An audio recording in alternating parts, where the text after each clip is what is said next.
Did y'all hear that? Yes. Recording in progress. Um, I'm getting to say some things on here. I'll just tell, and my wife and I talk about these kind of things, but that I've been holding inside for years, and I've never heard anybody else say them, and I've been wanting to say them, and I don't know if you've noticed, but there's some things that we've covered already that you really hardly ever hear anyone talk about, or I don't. And some more tonight, quite several things that, and uh, also, Doug, my wife and I talk about this too, but I truly am getting my sea legs and learning. There's a lot to learn about how to stay focused, how to stay calm, and where all the buttons are, what to push. And I've been experimenting with where to put the scriptures. I considered putting them down here and just reading them, but my wife said, we don't want you to look at the top of your head. It's better if you look up at the screen. And so that's what I'm doing. I've got them up. I've got stuff up on the screen instead of down here. I don't know how much difference that makes, but that's the way we're doing it anyway, at least for now. Feel free, by the way, to make pointers, Doug. My wife certainly does. And that was supposed to be a little bit. You're married, you know what I mean. But really, she's very helpful and constructive in her criticisms. She really is, and my daughter as well. And also, Doug, I did something else. I sent you an outline, um, and I've updated that outline a little bit. And I don't know if I sent you an updated outline or not, but uh, and also today I sent an outline of today's message to my daughter at her request, and I'm going to start doing that every week. Hi, Christy. Did Hey, you get that outline? yes, I got it. Good. And I'm going to be doing that every week for her. And if you want me to send it to you, Doug, I will. I think I sent it to Christian as well. I'm not sure. Okay, it's 8 o'clock. And so I'm going to dive in. We're going to be in Genesis chapter 6 tonight. And there are a few beginning remarks that I want to make about this. We're going to talk about the giants in the Bible. And we talk about the different things that they're called and what the Bible has to say about it, and a few other interesting things about giants in general. But here's some things I really don't have written down in my outline for tonight, but I want to point out. One is this, is that if you look at my outline of the whole 52 lessons, you'll notice that I broke it up into 7,000 years, 1,000 years each. That's the way I chose to outline it. And I put some thought into that as to how I wanted to outline this, because my goal is to give an overview of the Bible. And that's kind of the way I see it. There's a lot of ways to outline things. You got to pick a way. So I chose to do it that way because I often see it that way. And to me, it's very difficult, if not impossible, to get around the fact that the Bible makes it pretty clear that it's outlined. The Bible is outlined with 7,000 years. And to me, it's pretty obvious. And there's a lot of things about life, Bible, and all other things that once you see them, you can't unsee them. You might never see that. There's things we might never see, but some things, if it ever dawns on you, it's really impossible to get past. And that one is for me. And I want to point out to you that we're at the 1,000 year mark tonight. We reached the 1,000 year mark. Excuse me. Noah was born in approximately the year 1,000. If you look at the numbers that the Bible provides for us to calculate, it would calculate out to him being born in about 1,050, approximately. Because if you calculate all the numbers strictly by looking how long it was between the time that Adam gave birth to, or his wife gave birth to Seth. That was 130 years.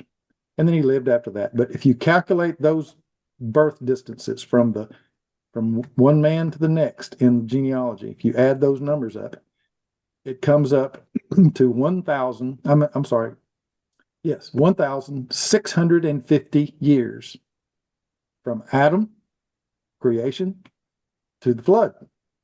1,650 years. And we're going to read, let's look at Genesis chapter 6, verse 1. And I'm actually going to read the last verse of chapter 5, which is verse 32, and then start with first verse of chapter 6. I think everyone here is aware that the scriptures were not written with chapters and verses in them. The chapters and verses were added many, many years later. The Bible was first put together in scrolls. That's what they called books. The first books, as we know them, were not really invented or put together until I think Gutenberg's the one that invented the printing press. And I don't know what years those were, but I'm thinking it was somewhere around 1200 or something like that. It's a fairly, in all of history, it's a fairly new invention. Prior to that, they wrote in long scrolls and rolled them up. And generally sometimes they just rolled them up. But if it was something that was going to keep permanently, they would roll it up on a spool, like you would roll up string on a spool. And then they started putting it on two spools so they could roll it off of one and onto the other one. And it was like that up until the Gutenberg invented the printing press, and they started putting together books as we know them now. But books prior to that, if you tried to put them together like we do now, it would be a massive, heavy book because they wrote on skins or heavy papyrus paper, and it would have been very, very expensive and difficult to do. I don't want to get into a study of that process so much tonight, or just talking about these things. But the reason I said all that is that lots of times a thought will be broken right in half at a chapter division. That in the original, there would have been no space between. And Noah was 500 years old, and Noah begat Shem, Ham, and Japheth. And it came to pass when the men began to multiply on the face of earth that daughters were born unto them. You see what I'm saying? It would be all joined right together. There would be nothing to break it apart there. Chapters and verses are very convenient because it helps us find things and remember where they are. So I'll read that again. And Noah was 500 years old, and Noah begat Shem, Ham, and Japheth. So he was 500 when his sons were born. And we don't know if he had children prior to that or not. It doesn't tell us. And it's pretty clear, I think it does tell us that he had children born to him after that. But they're not emphasized. They may be just mentioned, and I can't recall for sure. I know that's the case in some of these people. And it came to pass when men began to multiply on the face of the earth, and daughters were born unto them. And the sons of God saw the daughters of men, that they were fair. And they took them wives of all which they chose. And the Lord said, My spirit shall not always strive with man, for that also he also is flesh, yet his days shall be 120 years. And there were giants in the earth in those days. And also after that, when the sons of God came in unto the daughters of men and bare children to them, the same became mighty men which are of old, men of renown. And God saw that the wickedness of man was great in the earth, and that every imagination of his thoughts in his heart was only evil continually. So much there. The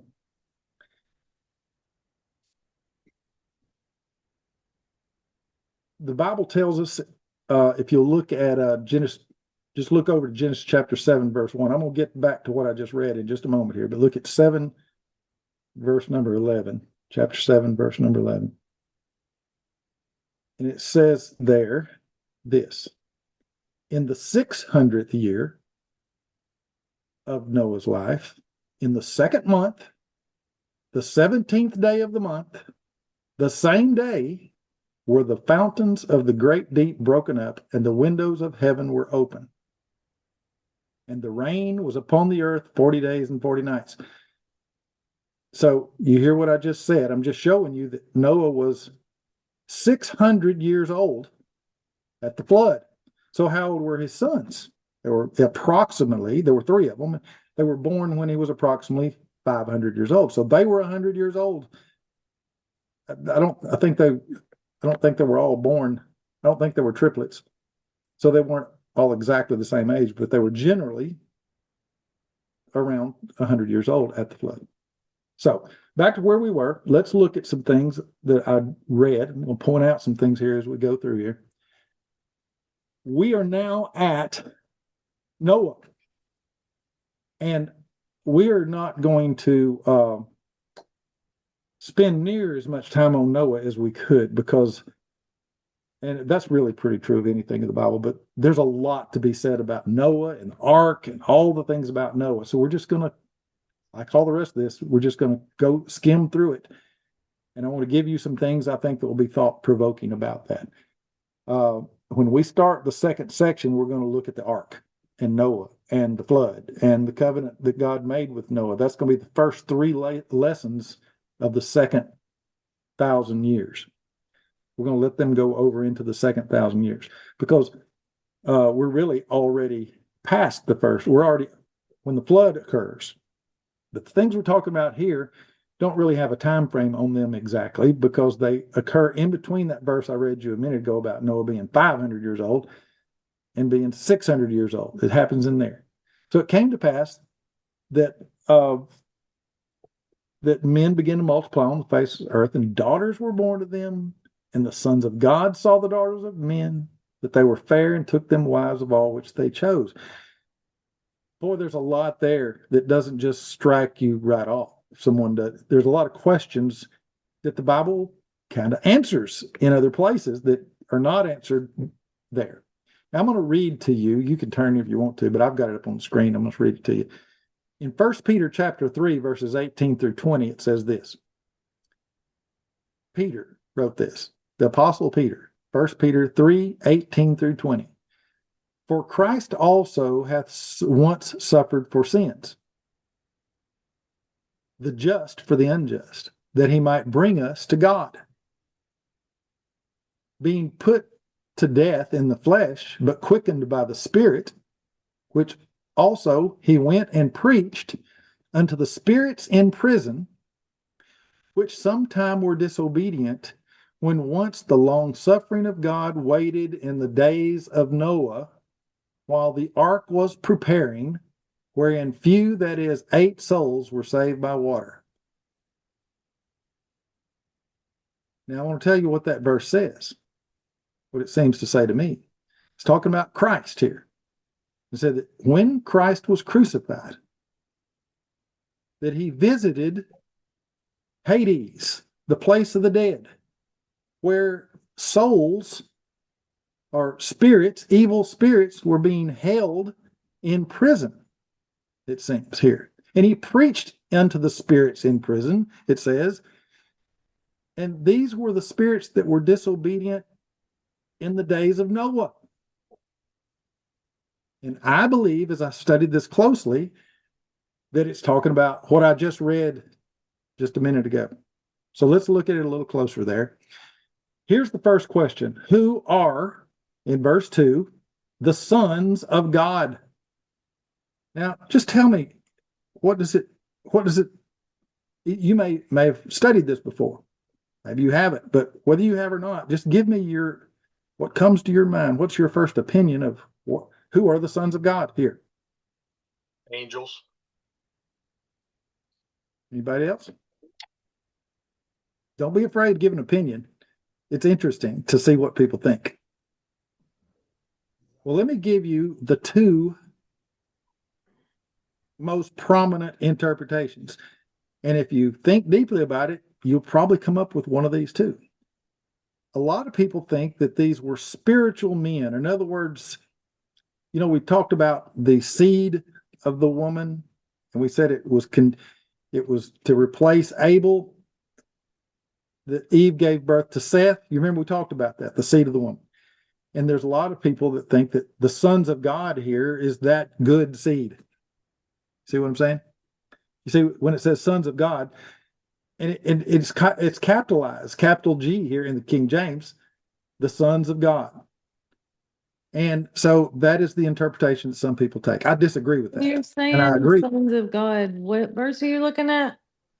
Chapter 6, verse 2. What does yours say? You have a different version. Chapter 6, verse 2. The sons of God saw that the daughters of mankind were beautiful, and they took any they chose as wives for themselves. There you go. So it says very similar to the same thing that King James says. What version is that? This is the Christian Standard Bible. Okay.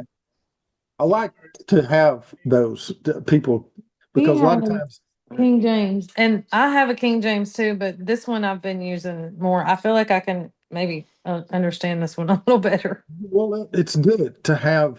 It's good. That's good. Are you saying that you interpret it as being the sons of Adam? Me? No, I agree with what Doug said. These are spirits. Okay. Oh, okay. And Doug, did you get that from another Bible study? Yeah, both Bible studies and reading on my own. Yeah. That's there's a lot all of I could come up with. there's a lot of books and YouTube videos out there about this topic, and it always tends to get wrapped up in with discussions of the giants, the Nephilim, as they're called. These evil spirits that fathered children in these days. And we'll look at that a little bit deeper in just a minute here, but it's pretty obvious something sinister is going on here because the Lord says in the first sentence of verse 3, and the Lord said, my spirit shall not always strive with man, for that all see his flesh, yet his days shall be 120 years. And there were giants in the earth in those days. And after that, when the sons of God came into the daughters of men, they bare them children unto them, and the same became mighty men which of old, men of renown. And it may not first appear, but this is sinister. It's clearly sinister. God's not happy about this. And that's the reason I read 1 Peter 3:18 through 20 to you. And you ought to make a note of that if you don't, of 1 Peter 3:18 through 20, and read it later on your own. And that verse that I read is very difficult to interpret any other way than the way we just did. That these were evil spirits interacting with human women. That is the most common interpretation. And I'm not one just to buy an interpretation just because it's popular. Honest, I'm not. But I agree with that one. As you study the scriptures, I really believe that's exactly what he's talking about. So what in the world? This is very mysterious. And let me just say, everything is. Don't you agree? Everything is mysterious. And here's what I mean by that. Who has answers? When you listen to people that seem so confident in, let's say, the Big Bang Theory, or that there is no God, or that the earth is millions of years old, what is wrong with them? I mean, don't they realize they don't know? It's a mystery. Yeah. They weren't there. They don't have any Polaroid photographs of it. And it's like they're unwilling to entertain any other possibilities, because if they do, it's like they're afraid that it's going to let the possibility of God in. And you know what I mean? So the sons of God here are almost certainly not spiritual men. They are spirits, evil spirits. And if this, what they did here, made God so angry that he consigned them to hell immediately. And they're still there. There's a passage, trying to pull out the story right quick here. I think it's where Jesus went to the country of the Gadarenes, and the pigs were on the side of the hill. Right. And when he approached, there was an evil spirit in this man, and he came running out and confronted Jesus, and the spirits spoke out of this like he was a demon-possessed man. And he said, "We know you who you are. Are you come to torment us before the time?" What does they mean? What do they mean? And they realize they are also consigned to this place, that there's already a bunch of people consigned, a bunch of spirits consigned to, and they don't want to go yet. They want every moment of the time they have. And they said, "Don't send us there." And he says, where do you want to go? Something like that. And he says, "Let us go in those pigs over there." And he said, "Go." And they went and entered the pigs, and the pigs ran violently down the hill and drowned. And there's a lot of things Jesus said about evil spirits. Matter of fact, Jesus said more definite, clear things about evil spirits than any other teacher in all of the scriptures. You realize that, right? He spoke of demons and devils and hell way more than anyone else did. And that being the case, why do you think he did that? Well, so that we would pay attention and realize that it's a real thing that's very, very What I'm bad. asking is, why him more than any other person under the inspiration of the Holy Spirit? Why Jesus? Why something in the neighborhood of 70 or 80% of the references, specific references to demons and hell and all that, were out of his mouth. And there's Probably because he was more like knowledgeable. I mean, he could see everything. It was. He said he did it for a warning to his children. Yep. That's my take on it, is that he's the parent Yeah. here. Like the illustration I gave the other day at our Bible study at Christy's house. Said when they were children, I remember their mother taking them to the doctor and warning them that they were about to get a shot and it was going to hurt a little bit. And I thought, that's wise. A kid needs to know that's not going to kill them and it's going to hurt a little bit. That's wise. And Jesus is wise, and he was saying, look, I don't like to talk about hell, but y'all need to know that it's real. So that's what this is, in my opinion. And I believe it's clear in scripture that these are evil spirits that embodied themselves and interacted with these women. Now let's talk about the women for a minute. What are these fair women, these beautiful women? What are they? And who are they? Go tell me what you say about that. Excuse me, sorry about that. Are they are they a symbol of like temptation or? Well, I think obviously they're real women, first of all. And sure, they're a symbol of temptation or evil, yes. Well, it sounds like to me it's saying that they took them. Like they were more powerful than them anyway. They just took the prettiest and the one they wanted.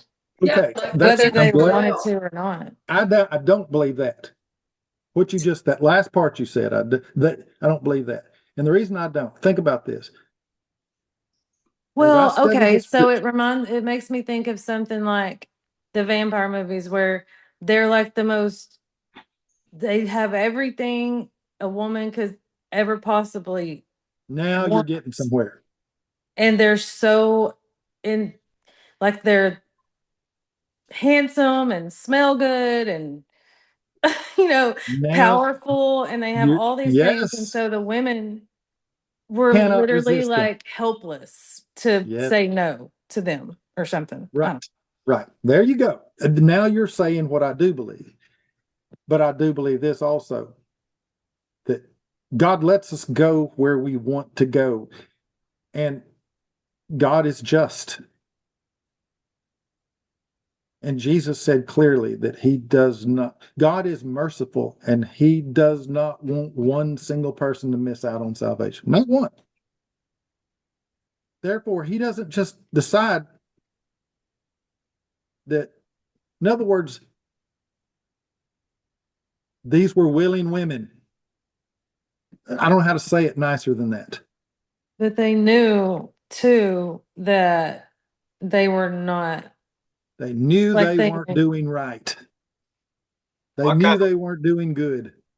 I kind of wonder too if they didn't trade with the fathers and the families for technology or knowledge of some sort too, and get the blessings of the families right along, with the women wanting to go with it. It's pretty clear in my mind as you read the scriptures and look at the big picture. By this time, there were perhaps millions of people. There was a lot of population. Men had multiplied on the earth. And I haven't tried to do the calculations, but I've listened to some videos and read some books with some people who have. And the population was very large. We had 1,000 years here, but there's 1,000 years of people that were able to produce lots of kids. And God had told them, be fruitful and multiply, and they had done that. The vast majority had gone the way of Cain. And a lot of people would think, well, it's not fair if you're brought up in a bad household and all you've never ever known is the bad way to go. Who are you to judge what's fair? I mean, I'm not the judge, and you're not either. And I am very thankful that God has been merciful to me. If any of you, probably most of you probably have watched the testimony I put up this week. It's a lot of people have responded to me, and it's really gone pretty much just the way I wanted it to. I've been wanting to do that for years. But it's difficult to confess deep disappointments in yourself and in sin without visiting dark things that's better not talked about, something like that. And so I prayed about it. Well, the reason I'm bringing that up is that God sets a level playing field for all of us, everybody that's ever lived. His judgment is just and fair, and everyone has an opportunity to come to him. And he takes sinners. And even after you've sinned after the worst sort, he will forgive you and cover your sin, just like he did Adam and Eve and me and you. He will. And so these were willing participants with these evil men. That's what I'm saying. That's who these women were. Yes, they were beautiful. And I've said this before, but what is there in life that is more difficult to overcome than that kind of temptation? Yeah. Money, power, beauty. Mine says they were famous too. They were like everyone. And we all know it's almost a joke. If someone is on a stage and has a microphone and is getting applause, they don't have to work hard to get good looking women. Do they? Probably not. They throw things at them. They take their hotel room keys and throw them up on the stage. I'm dead serious. That happens all the time. And that's got to be very difficult for young men to not take advantage of. And your soul is in danger. Not that Jesus won't forgive those things, but how do you come back from there? It's very difficult to turn around. And the Spirit draws you, and the Spirit. I'm just going to tell you right now, some of the worst things I've ever done before, the Lord tried to stop me. I remember.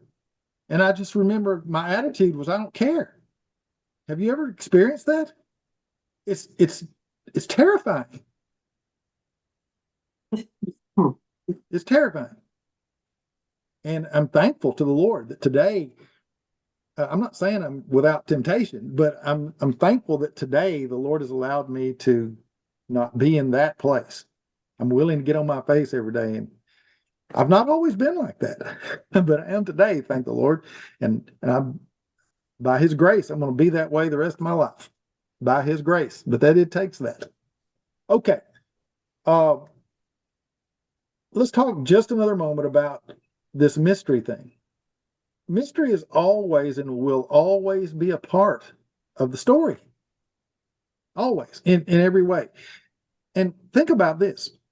God is obvious, don't you think? Isn't God obvious? Very, very obvious. Uh, and he's rational too. And he's made a world that you can figure out for the most part. I mean, how do we make machines? And think of all the wonderful machines that we have and the way we've figured out how to use the electricity and metal and these computers that we're on. Men figured this out. In other words, God structured the world where it's rational and you can expect rational incomes, rational outcomes from. That's the way God made it. But he limits that. It's always limited. And I think that's the main thing God is trying to say to you. Don't you understand how limited you are? Instead of all this pride about, think about how much you cannot do. And let me show you just one of the best examples for me is this. Take your most brilliant scientist that has more brain power than I could ever imagine, that can build a computer from scratch, could outlook just any amazing thing you want to, and go pick a blade of grass out of the yard and come lay it down on the desk and say, duplicate that for me.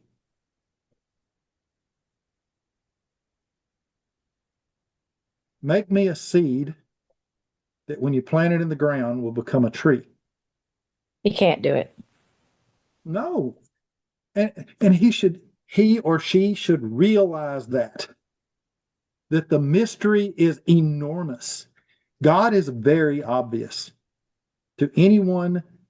And it comes down to this, and people don't like to hear this, but it's just, I don't like to hear it either necessarily. But the reason we reject God is the same reason that a cop is not easily found by a bank robber,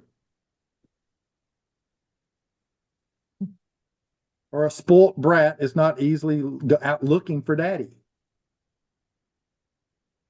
You know, nobody wants the belt. Nobody wants the rules. None of us.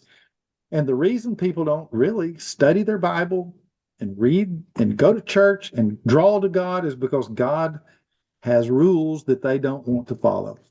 It's that simple. And people don't even like to admit that. When you say it, it makes people mad. But it's just what it is. So look at verse number 3 now. Next thing. It says, the Lord said, my spirit shall not always strive with man, for that also his flesh and his days shall be 120 years. So what do you hear when I read that? God will not always strive with man. I'll tell you, the first thing I think of is that he is striving with man now. In other words, he's saying, I won't always keep doing what I'm doing. God's striving with you, isn't he not? Is he not? Do you think you're just striving with God all by yourself? Don't you think that the Lord's in the tussle with you? Of course. And he wants to tussle. He wants to strive with you. He wants you to, there's so many things that we tend to think that the Lord does not want us to do. But do you know what the word Israel means? The name Israel. Does anybody know what it means? It's got a Webster's dictionary meaning, like a lot of names do. Does anybody know what it is? The name Israel means he who strives with God. That's what the name means. God named the namesake of the nation that he founded, he who strives with God. That's really the essence of what God wants you to do. He wants you to.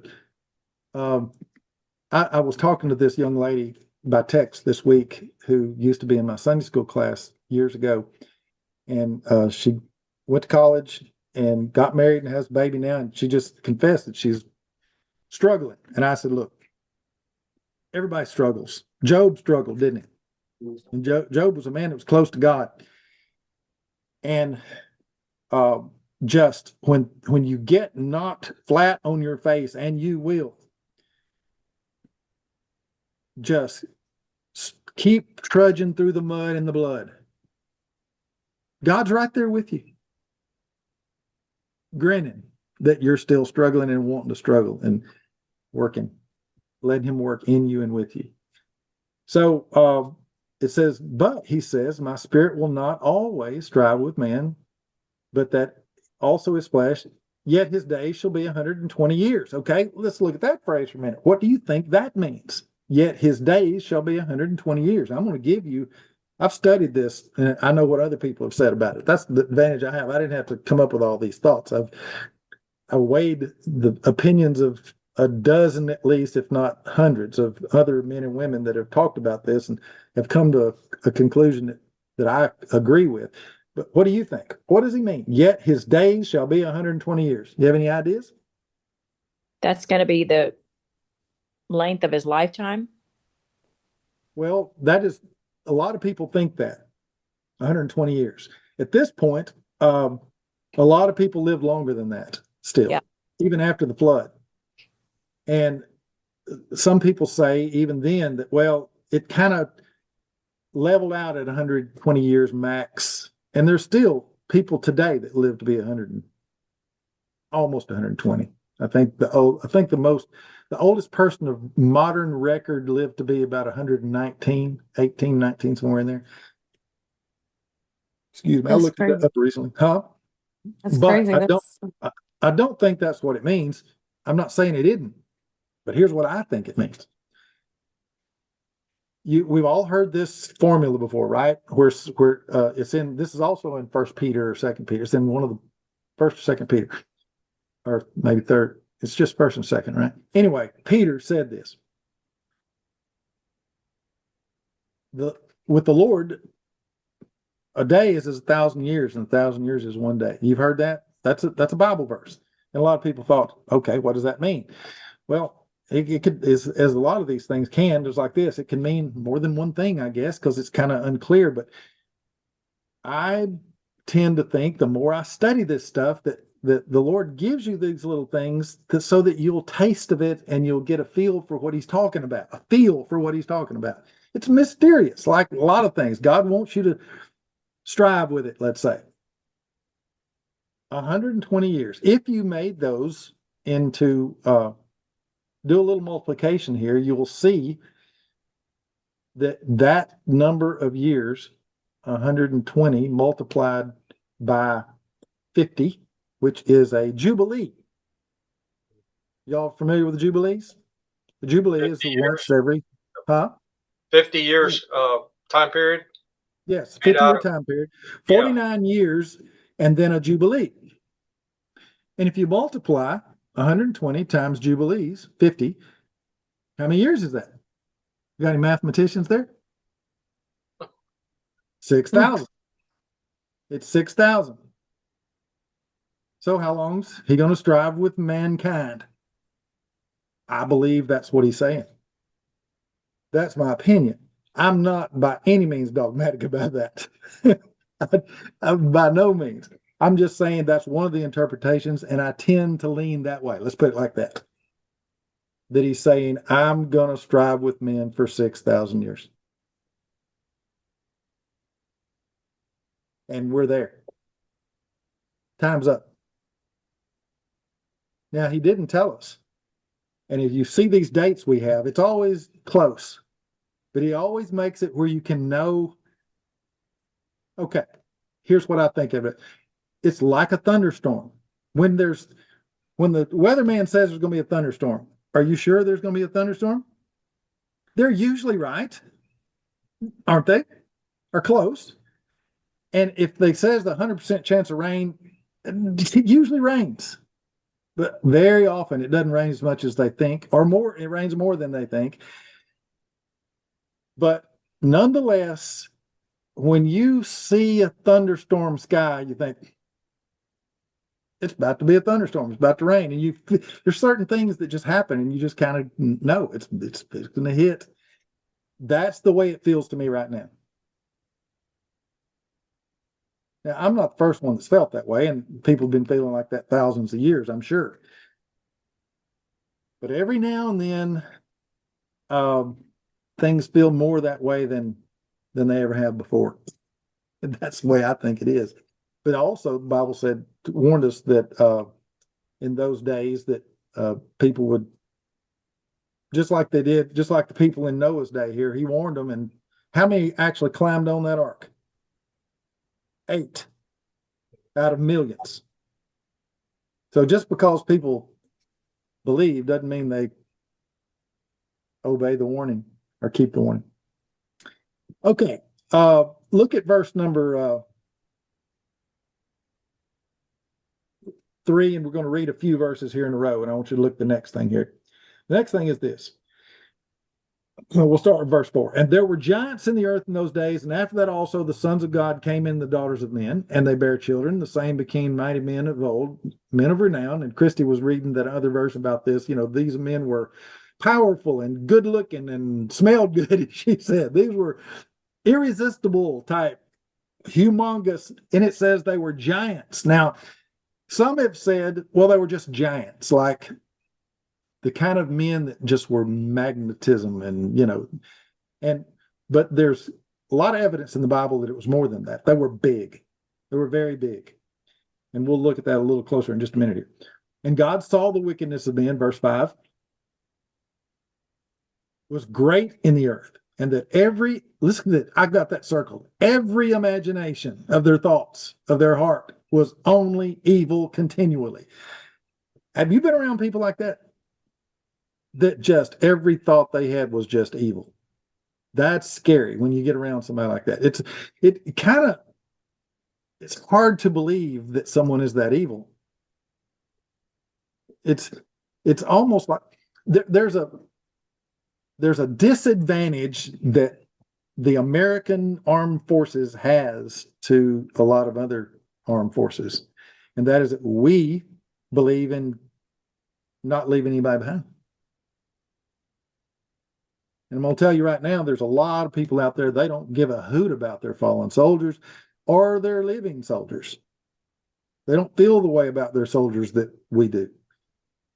We treat them like neighbors. They don't. They're expendable. They're just like fodder, cannon fodder for the battle. And you may or may not know this, but Islam, they not only will kill people that don't agree with them, they will tell you they want you dead. And they have a rule that if you leave their religion, it's a death sentence. And they're serious about it. But that's just the beginning. They want to die in the service of Allah. They want to die in the service of Allah. In other words, they're seeking death. That's the direction they want to go. It's hard to fight with someone that wants to die in the battle, isn't it? They've got a severe advantage over you if you want to live. I mean, being willing to die and wanting to die are worlds apart, right? Worlds apart. And it says these people were only evil continually, to the core, evil continually. And the Lord said, verse 7, I will destroy man. Wow, for God to say that. I will destroy man whom I have created from the face of the earth, both man and beast and creeping thing and fowls of the air, for it repenteth me that I've made them. Have you ever read such a petulant thing as for God to say all that? That's pretty rough. And look at verse 8. This is one of the grandest verses in the whole of Scripture. But Noah found grace in the eyes of the Lord. And then it starts talking about the generation of Noah. Now skip to verse number 11, and look what it says in verse 11. The earth also was corrupt before God, and the earth was filled with violence. Sounds like today to me. The earth was filled with violence, and God looked upon the earth, and behold, it was corrupt, and all flesh had corrupted his way before upon the earth. And God said unto Noah, the end of all flesh has come before me, for the earth is filled with violence through them. And behold, I will destroy them with the earth. Wow. I mean, the Lord's on a tear here and is making sure Noah understands that the end is near. Now, I'm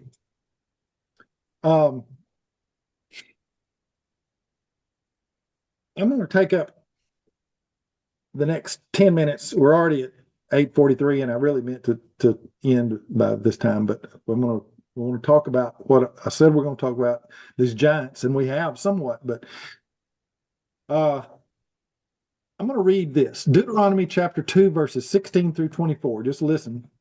If you want to turn there, fine. But Deuteronomy chapter 2, verses 16 through 24 says this. So it came to pass, when all the men of war were consumed and dead from among the people, the Lord spake unto me, saying, Thou art to pass over through Ar, the coast of Moab, this day. And when thou comest nigh over against the children of Ammon, distress them not, nor meddle with them, for I will not give thee the land of the children of Ammon any possession, because I have given it unto the children of Lot for a possession. So the children of Ammon were Lot's offspring. We're not going to get into that, but I just let you know the Lord was telling them as they entered the promised land, there were some groups of people that he said, don't mess with them. There were some that he was going to drive out, and some he said, don't mess with. Then it says, that also was accounted a land of giants. Giants dwelt therein in old time. And the Ammonites called them the Zamzumans. Zamzumans. I don't know how you pronounce that. A people great and many and tall as the Anakims. Anakims. These are different names for giants. But the Lord destroyed them before them, and they succeeded them and dwelt in their stead as he did to the children of Esau. Now, this is interesting. Who is Esau? Right quick, tell me who Esau is. Jacob's brother. Yes, Jacob's older brother, who sold his birthright to Jacob. And Jacob ended up getting the inheritance instead of Esau. And Esau is the father of much of the Arab world, let's say. These people that want Israel dead today, a lot of them are descendants of Esau, which dwelt in Seir, I'm not sure how you pronounce that.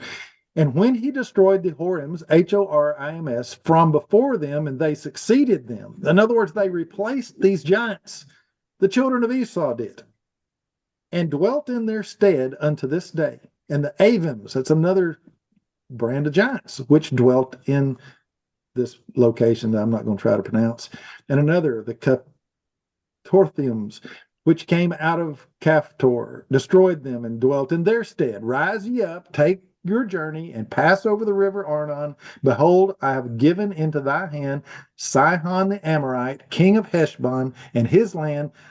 Begin to possess it and contend with him in battle. Now, y'all tell me, what did the spies say? There were 12 spies when the children of Israel came out of Egypt, spent 40 years in the wilderness. When they came to the promised land and they sent spies in, they'd only been in the wilderness at that time like 2 years. And Moses was leading them, and they came to cross over, and they sent these spies, and 12 spies were sent out, and 10 came back with an evil report, and 2 said, we can do it, we can take it. Those 2 were Joshua and Caleb. What did the other 12 say? Not to Can't go there. We can't do it. Why? Giants live there. That's what they said. They even went so far as to say, we looked like grasshoppers in front of them. They were giants. It would be like me and Christian and Doug and you ladies and I see Corey back there too, Corey. And we would make us a little football team, and we would call the Chicago Bears, the Dallas Cowboys, and we'd say, we want to play a game with you here, full tackle, man. We're going to beat y'all down. That's what they were facing. except worse. They were facing giants, literal giants. And then there was another one. Look at Deuteronomy chapter 3, verse 1 through 5. It says this: Then we turned and went up to the way of Bashan, and Og, king of Bashan, came out against us, he and all his people, to the battle of Andrea. And the Lord said unto me, Fear him not, for I will deliver him, all his people, and his land into thy hand, and thou shalt do unto them as thou did unto Sihon, king of the Amorites, the one we just read about a minute ago, which dwelt in Heshbon. So the Lord our God delivered into our hands Og also, the king of Bashan, and all his people, and we smote him until there was none left him remaining. And we took all the cities at the time, and there was no city that we took not from them. 60 cities. That's 60 cities that they took from them. And all the region of Argob, and the kingdom of Og in Bashan, and all these cities were fenced with high walls, gates, bars. Beside unwalled towns were many, and for King Og, king of Bashan, remained of the remnant of the giants. And behold, his bedstead was a bedstead of iron, and is it not in Rabbath of the children of Ammon? In other words, they kept it as a souvenir so they would remember how big this dude was. 9 cubits was the length of it, and 4 cubits was the breadth of it. Now, we don't use cubits, but a cubit is basically 18 inches. This bed, if you took a California king size bed, which is what I sleep in every night, and you took 2 of those and you put them end to end, it would be that size right there. This man's bed by himself was the size of 2 king size beds put end to end. That was his, what we would call a twin bed for us, a bed for one person to sleep in. That's how big his bed was. He was making a point here. This guy was a huge, huge man. He was like 4 or 5 times as big as regular humans. That was the point he was making. And God, in that, you may have not noticed it, but he's telling him earlier, he said the Ammonites and the children of Esau, they've already done this. They've already conquered these giants, and I helped them do it. Now I'm telling you, you're going to let them do it? I'll do it for you too. Let's go. Let's go. Let's go. And we're out of time. Let me tell y'all, this little group here, we're tiny, but God's saying, let's go. You can do this. And we can. We can. But we can't do it alone. Neither could they. But when God calls you and says, I'll go with you, he will every single time. Have you not already noticed, and I know you have, that how do things work out? My wife loves to talk about this, and I'm glad she does. The Lord if you'll just seek the Lord, even though you're not living great, you should do as best you can. But if you just put the Lord on the spot and do the right thing, he will take care of you every single time. He will. And I mean, you are going to die someday. Yes, you are going to get old. You're going to have aches and pains, but there you go. I think this is a great, great, great lesson. I love this thing about the giants. It's not near as spooky, though, as the world wants to make it out to be. We still have giants today, by the way. And everybody that's huge is not evil. That's not the point. But what giant do you think of? If you was just going to think of a giant in the Bible, which one would you think of?